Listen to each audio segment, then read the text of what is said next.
Trump will pay for deporting me. He might have won that day, throwing me back into a country that hadn't felt like mine for a long time.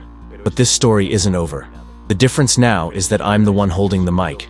And when someone like me starts to speak, a lot of people start to squirm. They tore me out of my world like I was some kind of mistake. A nameless ghost. No face, no rights. But I remember exactly who I was back in the United States. A worker, a father, a man who carried cement under the scorching sun and made deliveries with a fever just to make sure his daughter had milk. And that, no one can take from me. When I stepped off that plane and felt the hot breath of Mexico City on my face, it felt like I'd returned to a place that was never truly mine.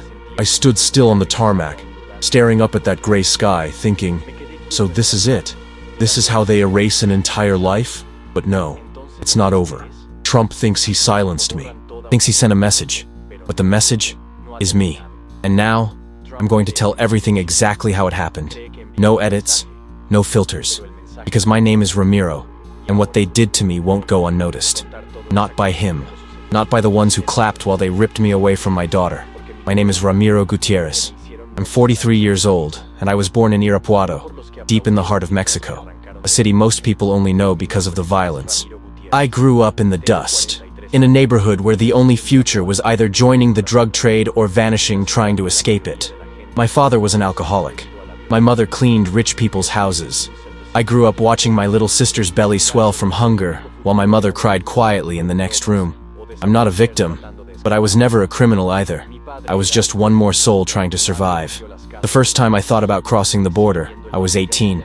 I'd watch American highways on an old tube TV in a rundown bar and think, if I can get there, that's when life really starts.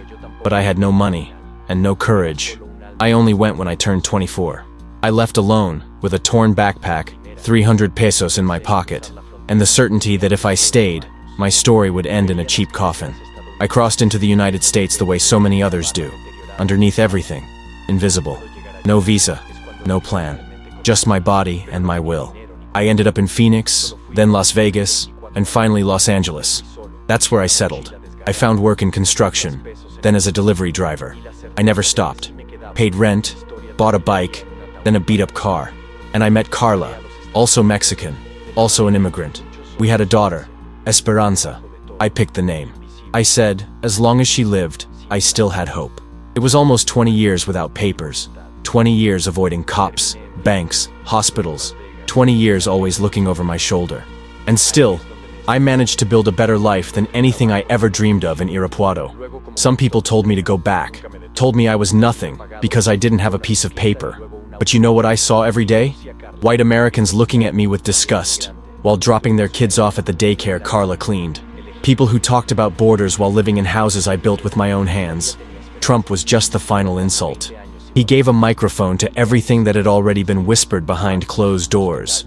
When he came to power, I knew the net would tighten, but I never imagined it would happen so fast.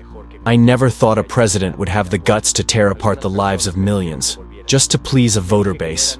And now I'm here, forced to tell my story. Not because I want to, but because I need to make it clear. I'm not a number. I'm not an invader. I'm the result of their hypocrisy. The dirty hands that built the country they claim as theirs alone.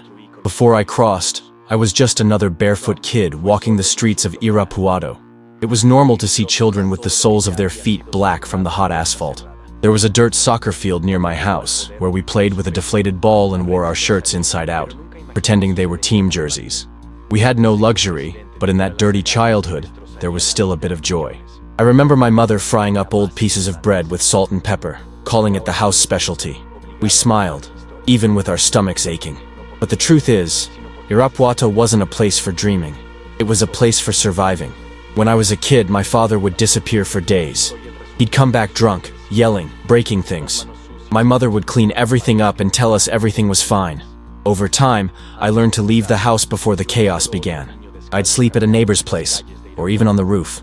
The important thing was not hearing the screaming. I only made it to about 6th grade in school. After that, I dropped out. Not because I didn't like studying, I did, but I had to help at home. I started selling candy at stoplights. Then I moved on to carrying boxes at the market.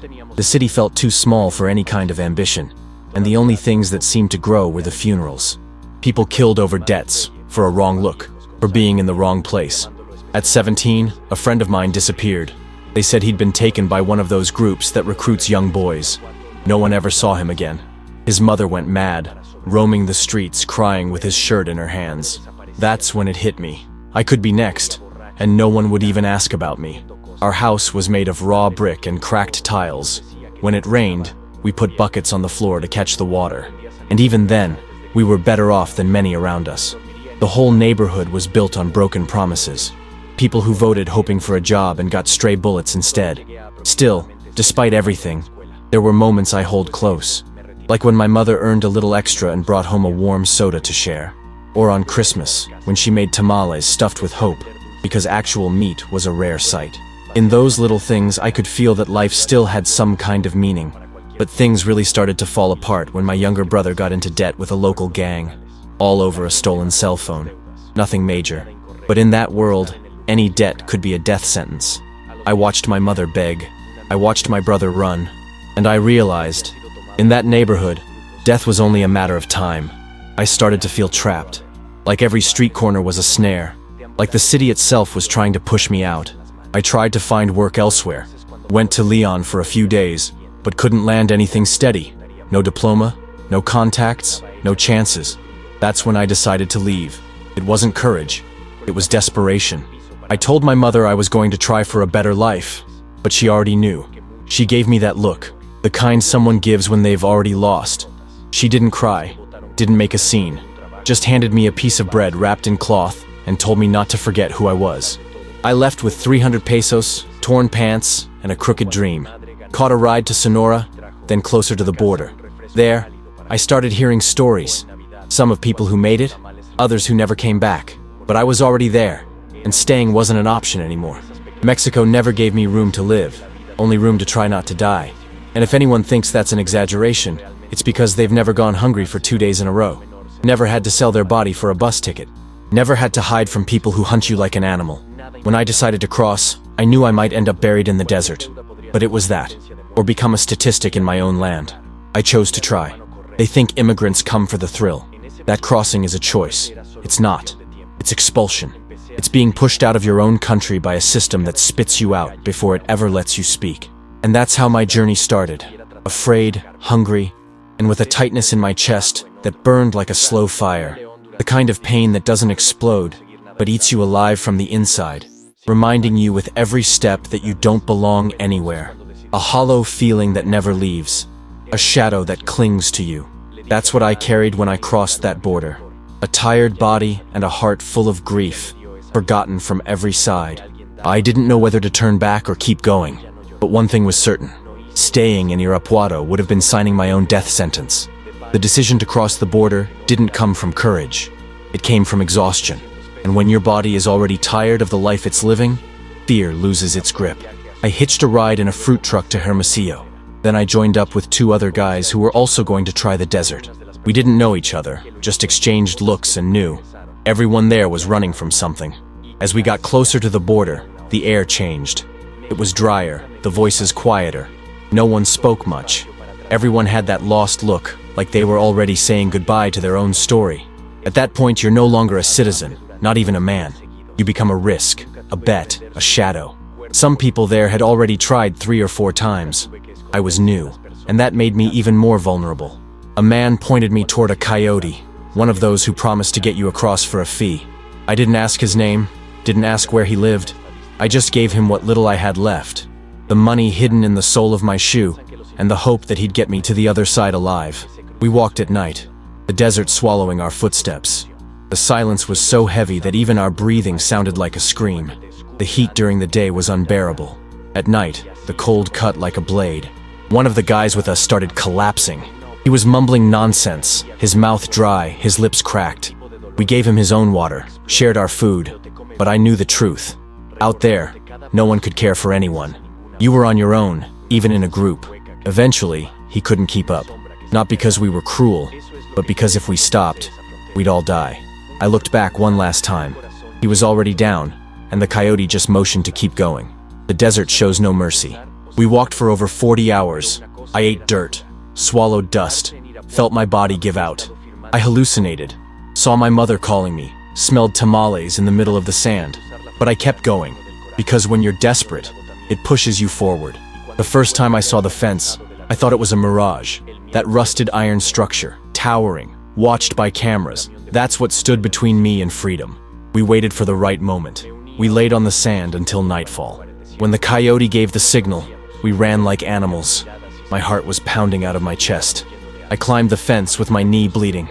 I hit the ground on the other side, ripping my pants, but I didn't stop. We kept going for 2 more hours until an old car pulled up. We jumped in and curled up in the trunk. Every bump in the road felt like a knife in my back. On the way, we passed through 3 checkpoints without knowing if we'd make it out alive. The car got stopped, but the driver was clever. Fake documents, a well-rehearsed smile. We didn't even breathe. I spent 20 minutes with my face pressed to the trunk floor, listening to voices outside, the sound of boots passing by. When the car finally stopped at a warehouse in Tucson, I stumbled out, legs numb, head spinning. But I was on American soil. I didn't know what came next, but just being alive, on that side of the fence, already felt like a miracle. I stayed in that warehouse for 3 days. A torn mattress, the smell of sweat, people coughing all around. It was just a holding place, somewhere they dumped you until they figured out where to send you. On the 4th day, a van took me to Phoenix. There, I got in touch with someone from my old neighborhood who helped me find work. First on a construction site, then at a pizza place. I slept on his living room floor for 2 months until I could afford a tiny room of my own. And I did all of that in silence. I never told anyone what I'd gone through, because here, if you cry, they crush you. So I stayed quiet. I worked double. I swallowed pain, and I rebuilt myself. Every day was a battle, but every dollar that came in was a small victory against everything they'd tried to take from me. They call us illegal, but those who survive don't ask for permission. I didn't cross the border to play pretend at being American. I came to live, and I did what I had to do. Over time, I became a delivery driver. I grew to like the routine. I got to know the streets, the neighborhoods, the schedules. I was invisible, but I was free. Free enough to help my mom back in Mexico, to send medicine to my sister, to put food on the table from a distance. And when I met Carla, I realized I could still love. She was from Mexico too. She had crossed the desert too. Our stories met in the middle of the city's chaos. We laughed at life like people laugh at punishment. We knew it could all end any minute, but we chose to try anyway. There were good days. When I bought my first car, old, but mine. When my daughter was born, and I couldn't stop crying at the hospital. When I managed to pay rent without falling behind. Simple moments. But for someone who came from where I did, they were victories worth more than gold. But all of that, all those years, all those struggles, were erased with one stroke of a pen. One cabinet decision, one speech, one orange face on the TV saying immigrants like me were a threat. That's when the fear came back, and with it, the uncertainty. The final part of the journey came years later, when I got stopped at a random checkpoint for driving without a license.